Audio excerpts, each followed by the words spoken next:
Hát mennyivel jobb lenne, hogyha egy olyan társadalom lenne, ahol az emberek jó hangulatúak, gondold végig. Na most itt mondják az emberiség, hogy így úgy amúgy, nem tudom, tudod-e, hogy ez a bolygó mennyi ember tudna etetni? 35 milliárdot, bocsánat, 35 milliárdot tudna etetni. Na most onnan, ahhoz képest a 8 milliárd az elég kevés, nem? Na persze akkor nem az lenne, hogy az egyik rész az így degeszre eszi magát, tudod, és ilyen pufók lesz, a másik rész meg ilyen csontbőr, mint ami most van, tudod. Tehát ugye egyik se normális, az se normális, hogy valaki csontbőr, de az se normális, hogy valaki a kelleténél pufókabb. Jó, tehát mondom, ez a bolygó tudna etetni úgyhogy se nem pufók, se nem csontbőrök lennének az emberek, érted? Úgy tudna etetni. Na most ugye mondják azt is, hogy melegszik a bolygó. Hát a bolygó melegedése az természetes folyamat. Tehát ez a bolygó mindig addig melegedett, ameddig nem történt valami nagyon súlyos természeti katasztrófa. Milyen súlyos természeti katasztrófa? Például mondjuk becsapódott egy hatalmas meteor, és ennek hatására óriási por jutott a nagyon magas légkörbe. Vagy volt például olyan, hogy fölrobbant mondjuk valami hatalmas vulkán. Tehát hatalmas vulkán, tehát azt úgy szokták hívni, hogy szupervulkán. És annak következtében mondjuk, jó, az ilyen kárt nem tud okozni, mint egy ilyen hatalmas meteor, de akkor is annak következtében megint csak rengeteg hamu, por került fel a felső légrétegekbe, ami szűrte a napsugarakat. És létrehozta ugye például ez a meteor becsapódás, létrehozta mondjuk a jégkorszakot. Tehát az utolsó jégkorszak az így jött létre, hogy egy hatalmas meteor becsapódott a bolygóba, és annyi por került föl a felső rétegekbe, hogy gyakorlatilag elsötétítette a napot. Jó, és akkor egy hosszabb ideig elsötétítette, és ezáltal kihűlt a bolygó. És mármint nyilván a felülete, kihűlt a felülete a bolygónak, és akkor ugye a jég elhatalmasodott, meg a hó ugye a bolygón. És ezt most gondoljátok végig, ugye én erről meggyőződtem, hogy voltunk Pompejbe, és a Pompej városon mennyi hamu meg minden van, illetve volt, de közben azóta eltelt már 2000 év, és 2000 év alatt is rakódott rá a por. Tehát most gondold végig, ha otthon nem takarítasz, és be van zárva minden a lakásba, előbb-utóbb akkor is por van. Tehát most gondolj bele, mindenhova rakódik a por, de az nem úgy van, hogy egyik helyről átvándorol a másikra, mert akkor ott nem lenne, érted? Tehát a por nagy része az fentről jön, tehát száll lefele, tehát magyarul tisztul fenn a felső légrétegek tisztulnak, és ennek következtében intenzívebb a napsugárzás. Világos ez? És ez exponenciális, tehát ami azt jelenti, hogy kezdetben nagyon lassú a hőmérsékletemelkedés, és ahogy ugye tisztul egyre jobban a légkör, annál gyorsabban emelkedik a hőmérséklet, tehát exponenciálisan nő.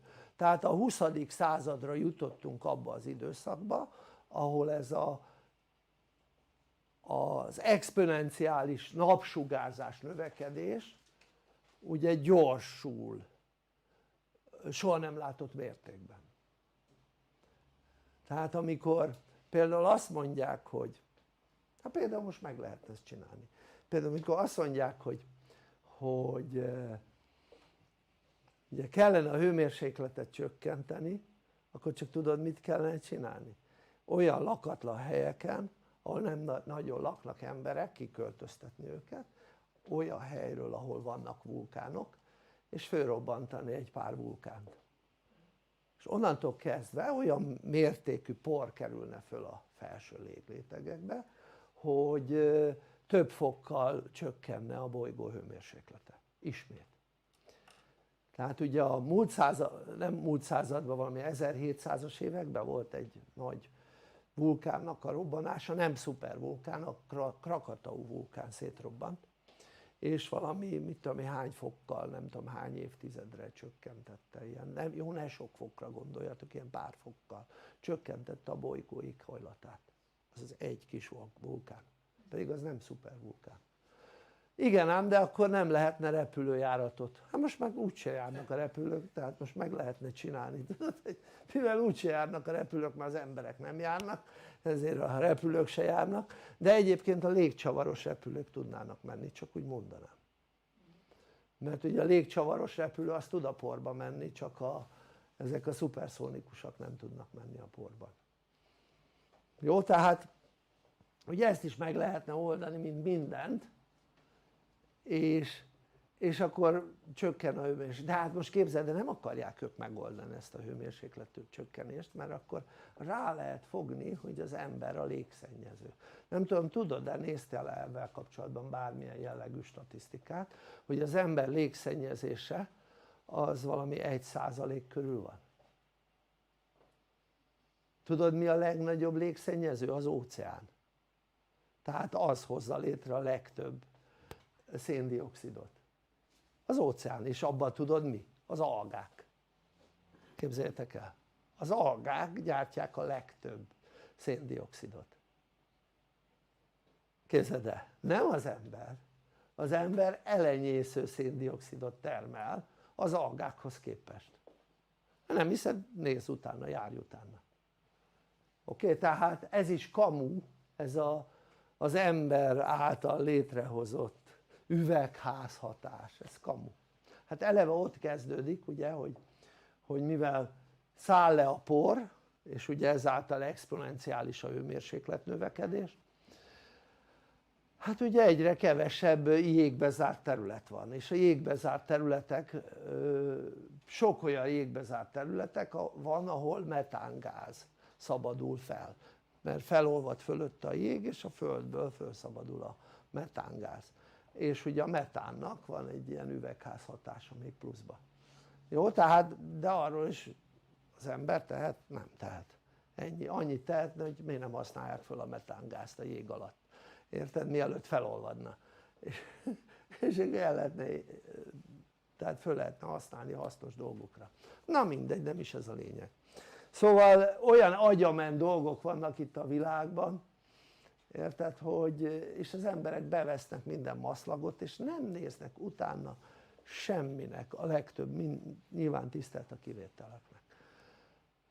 Ha itt sötétség lehet ezen a bolygón, akkor úgy lehet a sötétség, még egyszer mondom, hogy vagy szétrobban egy szupervulkán, vagy úgy, hogy becsapódik egy hatalmas meteor. Nem a tengerbe, mert ha a tengerbe csapódik, mert volt ilyen példa is a Föld történetében, ha mondjuk becsapódik egy óceánba, akkor olyan mértékű szökőár keletkezik, ami végigmegy a bolygón. Tehát amikor a bolygó szintű vízözönről tettek írásokat, akkor nem tudom, tudtátok-e, hogy az abból származott, hogy az óceánba csapódott be egy nagyméretű meteor, és emiatt akkora hullámokat gerjesztett, hogy az a hullám végig söpört az összes szárazföldön. Világos ez? És egyedül csak a nagyon magas hegyeket kímélte meg, hegyek csúcsát kímélte meg. Hát most gondold végig, hogy ugye az óceánok mélye az 6-8 kilométer. Tehát ami azt jelenti, hogy becsapódik az óceánba, és mint legnagyobb víztömeg, ugye az óceán nagyobb, mint a föld rész, tehát mint a földrészek, az olyan hullámot gerjesztett, hogy a hullám az végig söpört a földön, és minden alacsonyabban fekvésű területet gyakorlatilag víz alá került. Jó? Addig még ugye vissza nem vonult a helyére a víz. Tehát lényeg az, hogy ez ebből származik, tehát amikor vízözönök voltak, az innen származott. Jó? Amikor ugye olyan volt, hogy tűzözön, az meg ugye azért tűzözön, mert mikor jött a meteor, akkor óriási tüzet csinált, mert ugye ér a légkörön, akkor fölhevül és ég, szó szerint ég, utána becsapódik, óriási lángtenger, hatalmas luk, hatalmas por, hatalmas hamu és por kerül föl a légtérbe, és ugye ott el van évszázadokon vagy évezredeken keresztül, érted? Mire teljesen leszáll. Tehát, és ez tény, mert ugye ezeknek a nyomai fellelhetők a jégrétegekben. Ugye tudjátok, hogy a Földön vannak több százezer éves jégrétegek, és azokban fellelhetők ezek mikor ugye megfúrták ezeket, fellelhetők az a por, meg az a korom, meg minden a jégrétegekbe. Tehát ugye bizonyítottak ezek a dolgok, hogy ez így történt, de az emberek mit se tudnak ezekről, és mindent elhitetnek velük, és mindennek mi emberek vagyunk az okai. De nem tudom, te hány gyárat hoztál létre, amelyik füstöl itt a Földön?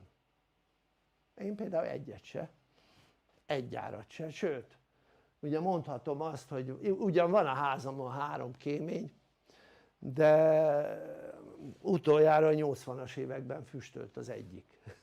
A másik 2-t azóta építettük, de azon még füst nem szállt föl. Úgyhogy, és ugye mivel fűtünk? Hát elektromos. Ugye 80-as évek óta elektromos fűtésünk van, hőtárolóskája. És lényeg az, hogy én olyan nagyon nem füstölök, amit füstölök, az ha valamit tudom, égetünk netántán, vagy égettünk a múltban, vagy amit a kipufogóból kibocsát az autó, az a füst. Úgyhogy de nem tudom, tudjátok, hogy a gyárak azok jobban füstölnek, mint az autók. És a gyárakat nem a lakosság használja, nem? És nem is a lakosság hozta létre, nem? Ez csak úgy ezzel kapcsolatban ennyi. Tehát most mi köze egy lakosnak ahhoz, hogy a gyárak kéményei ontják a füstöt? Érted? Na mindegy. Szóval érdekes a világunk, de ezzel semmi gond nincs. Semmi gond nincs, mert hogyha valaki hagyja, hogy hasonlnak rá ezek a hírek, és nem néz utána a dolgoknak, akkor megérdemelte. Ha valaki ugye hallgatja a médiát, és mindent elhisz, amit mond, és nem jár utána bárminek, ami hall, akkor megérdemelte. Akkor megérdemelte, hogy rossz hangulatú legyen. És megérdemelte azt, hogy emiatt, mivel rossz hangulatú, az immunrendszere ne úgy működjön, ahogy kellene. Megérdemelte, hogy fájdalmai legyenek, mert ez egy választás. Tehát az egy választás, hogy hagyom magam hülyíteni, vagy utána nézek a dolgoknak, érted? Tehát ha azt mondanám, hogy a 80-as években lennénk, érted? Ahol nem lehetett utána járni dolgoknak, vagy csak nagyon nehéz volt utána járni dolgoknak. De nem a 80-as években élünk, hanem egy olyan világban, ahol mindenek utána lehet járni. Érted? Csak venni kell a fáradtságot.